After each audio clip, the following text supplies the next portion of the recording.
Hello friends, welcome again to Finance Simple है। In continuation to previous video आपने देखा कि क्यों बैंक डिपॉजिट और एनी टर्म डिपॉजिट इन्फ्लेशन के कारण सेफ इन्वेस्टमेंट नहीं है। We will continue our topic of next video and that is where to invest. Investment का बेसिक रूल है return on investment inflation rate से ज़्यादा होना चाहिए।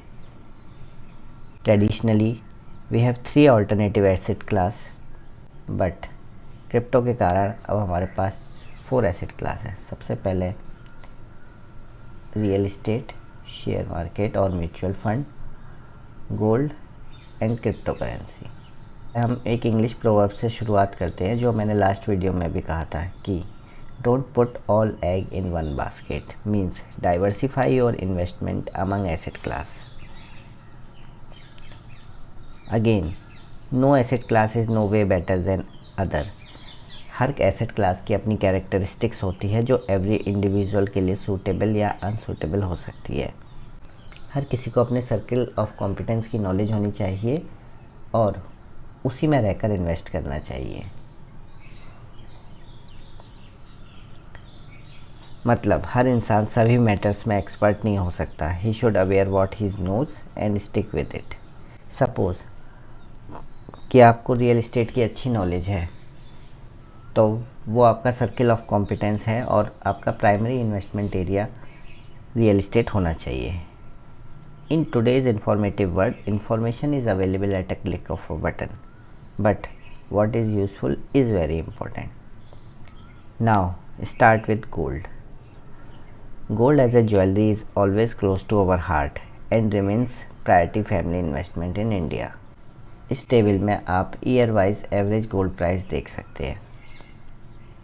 सो if we calculate 5 year, 10 year and 15 year return, it will be. Excel का RRI function का use करते हैं। सबसे पहले टेन्योर, प्रेजेंट वैल्यू मतलब आपने इनिशियली कितना इन्वेस्ट किया, और फ्यूचर वैल्यू कि आपका 5 साल बाद क्या वैल्यू है।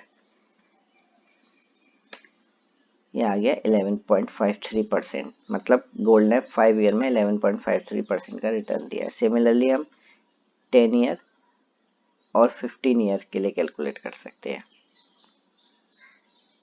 इस तरह देखते हैं कि गोल्ड ने रिसेंट टाइम में अच्छा रिटर्न दिया है, but last decade was not so good in terms of return from gold. यहाँ पर एक चीज़ ध्यान देने वाली बात और है कि जब भी आप गोल्ड बाय और सेल करते हैं तो आपको 3% GST पे करना पड़ता है। गोल्ड के मामले में सबसे अच्छी बात यह है कि इसमें लेस फ्लक्चुएशन है, मतलब अर्जेंसी के केस में आप इसे ईजिली लिक्विडेट कर सकते हैं और आपको लॉस होने के चांसेस बहुत कम हैं। Next asset class is real estate. The average 10-year return on real estate investment has been around 10%. But the main drawback is it is illiquid asset। मतलब अगर हम ज़रूरत के वक्त पर अगर हम अपने एसेट को लिक्विडेट नहीं कर पाए, यानी कि कैश में कन्वर्ट नहीं कर पाएँ, तो वो एसेट किसी काम का नहीं है। और अगर हम ऐसी सिचुएशन में कोई बायर मिल भी जाता है तो वो शायद हमें फेयर प्राइस ना दे और हमें लॉस उठाना पड़े। Third point is high initial investment. मतलब अगर आप प्रॉपर्टी बाय करने के लिए हाई इनिशियल इन्वेस्टमेंट अमाउंट चाहिए। अगर आप होम लोन भी लें तो in that case also you have to put 20% as a down payment from your own pocket. इसके अलावा registration fee, society fee ETC will initially burden your financial situation. Further, India is low rental yield market. Let's look at example on next slide. Suppose अगर आप 4 करोड़ का कोई flat bye करते हैं तो और आपकी rental income 1 lakh rupees per month है। So after deducting society maintenance charge of ₹10,000 and property tax, you will get net rental income of 89,000, and if you multiply 18,000 with 12 to calculate yearly net income, and divided by your initial investment of 4 crore, you will get return of 2.67%. अगर हम इसे दूसरे asset class से compare करें, जैसे कि SBI का 3 year fix deposit term, वो आपको 5.30% का रिटर्न दे रहा है। पोस्ट ऑफिस MIS स्कीम 6.60 को। अगर हम थोड़ा शेयर मार्केट की तरफ मूव करें तो इक्विटी म्यूचुअल फंड आपको 13.08 एंड डेट म्यूचुअल फंड आपको 8.16% का रिटर्न दे रहे हैं। तो इन एसेट क्लास के मुकाबले आपका रेंटल यील्ड बहुत ही कम है। और वैसे भी जैसा शुरू में मैंने कहा था कि return on investment inflation rate से ज़्यादा होना चाहिए। तो इंडिया में इन्फ्लेशन रेट करेंटली 6% है और आपका रिटर्न रेंटल यील्ड इन्फ्लेशन के मुकाबले भी बहुत कम है। फर्दर जो रेंटल इनकम आपको हो रही है, income tax will be applicable on that income. कई बार आपका फ्लैट या घर कई महीनों तक खाली भी रह सकता है। इसके अलावा ऐसा नहीं है कि हर बार रेंट इंक्रीज़ ही होते हैं। कोविड सिचुएशन में जैसा आपने देखा कि रेंट डिक्रीज़ भी हुए हैं। कई बार टेनेंट आपको रेंट टाइमली पे नहीं करता है। ये सब डिफरेंट टाइप ऑफ रिस्क है। There are various other risk as well for the owner to deal with: unstable rental income, property fraud, damage done by tenants, change in tenancy laws, and inflation risk, जैसा अभी हमने discuss किया। Some of the above mentioned problem is solved through REIT, that is Real Estate Investment Trust, which is like mutual fund of real estate. वो different investor का amount pool करते हैं और वो अमाउंट प्रोफेशनल्स के द्वारा manage किया जाता है और रियल इस्टेट में इन्वेस्ट किया जाता है। और as per SEBI guidelines 90% of the return generated through rental income is to be distributed to share holder as dividend and interest. Next asset class is crypto currency. Friends, you have heard lots of news that crypto is new age currency. Gold, real estate, shares all are backed by some physical asset, but cryptocurrency has no such physical asset. It is backed by blockchain technology. Or who those persons who favor cryptocurrency can argue the returns given by cryptocurrency.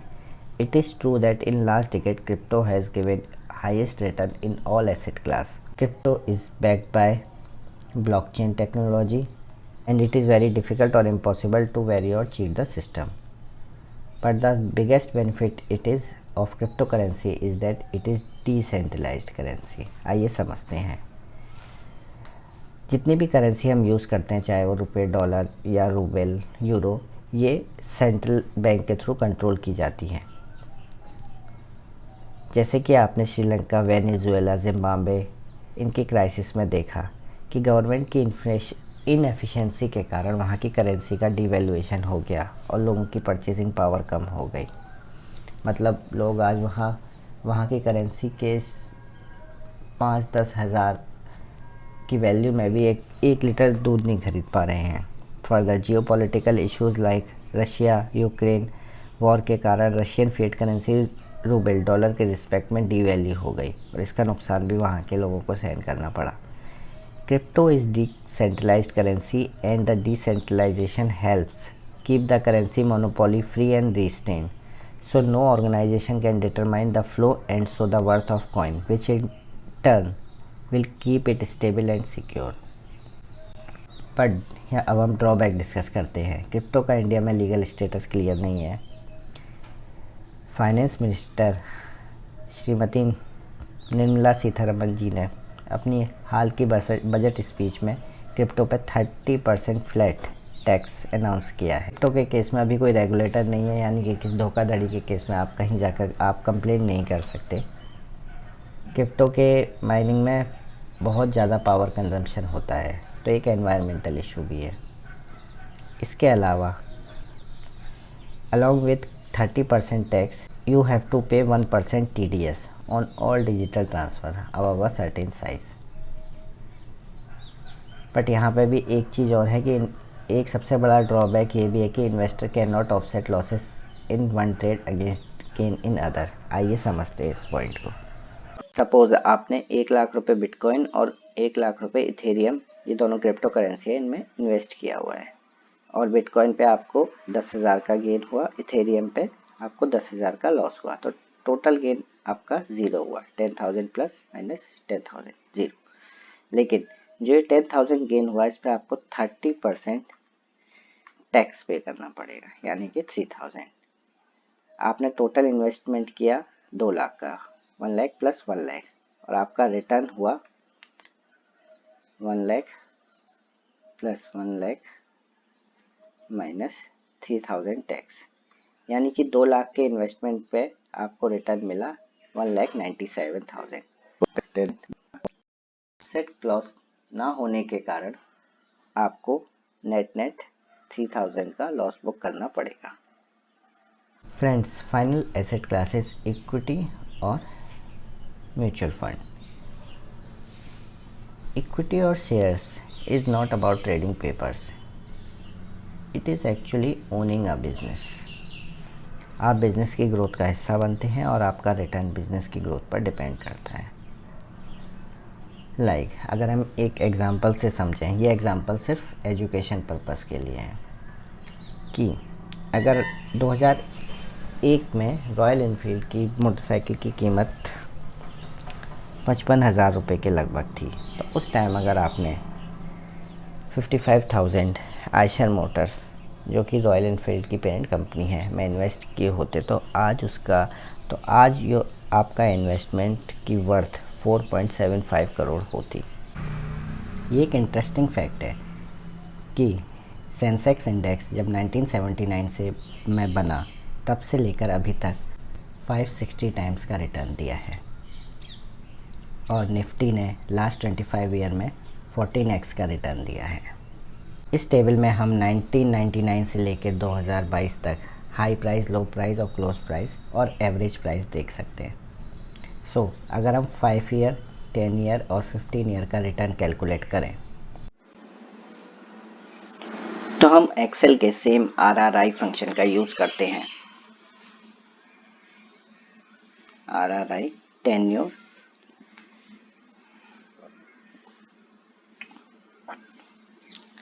पाँच साल पहले का average price, current average price. Similarly हम 10 years और 15 year का भी calculate कर सकते हैं। तो इस प्रकार हमने देखा कि 5 ईयर का शेयर मार्केट का एवरेज रिटर्न 17.03, फॉर 10 ईयर का 13 और 15 ईयर का अप्रॉक्स 11% है। Now come to mutual fund. Mutual fund is like sub contracting your investment activity to professional fund manager आपके बिहाफ पर फंड मैंडेट के अनुसार इन्वेस्टमेंट करते हैं, जैसे equity mutual fund share market में इन्वेस्ट करता है। अब हम म्यूचुअल फंड के एक सबसे सिंपल टाइप, जो कि इंडेक्स फंड है, उसकी बात करें तो आप देखें तो इंडेक्स फंड ने लास्ट 5 ईयर में अप्रॉक्स 15% का रिटर्न दिया है। We will discuss it in detail in upcoming video. Friends, हमने सभी एसेट क्लास को देखा, real estate, gold, shares and crypto. All are important and for proper return investment को डिफरेंट एसेट क्लास में diversify करना चाहिए। It will reduce any short term fluctuation in any asset class. जैसा हमने corona time पर देखा कि equity और रियल इस्टेट का रिटर्न काफ़ी कम था, और अगर लोगों को पैसे की ज़रूरत पड़ती तो उन्हें फेयर प्राइस नहीं मिलता, उस टाइम पर gold has given fair return. Friends, ये सभी टॉपिक काफ़ी लेंथी हैं। We will discuss some of the topic in detail in future videos. We will continue our journey for financial education. Till then, please like, share and subscribe. Thank you.